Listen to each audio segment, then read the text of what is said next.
reception, efficiency, gaano ka-importante tong game na yon, lalo na you were gone for a few games in this conference due to injury or just, having to rest?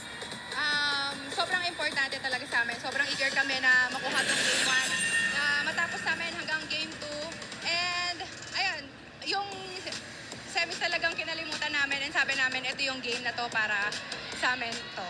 Pag-usapan naman natin ang naging game nyo tonight. Creamline won in 3 sets. Did you guys feel lighter? Kamusta naman ang inyong preparation nyo for tonight's match?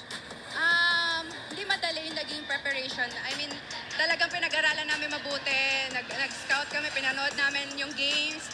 And ang pinaalala lang sa amin ni Coach sa pagpasok namin ng game na hahabaan namin yung pasensya namin. Kung kaya namin maglaro ng 1 minute, hanggang sa makuha namin yung 1 point, gagawin namin. So, ganong katsaga lang yung gagawin namin para manalo kami today. Definitely, that was obvious and that was evident in our game tonight. Now, punong-puno ang Araneta with Creamline Cool Smasher fans. Now's your chance to greet everyone who's supporting you. Go ahead. Hello po sa lahat ng Creamline Cool Smashers!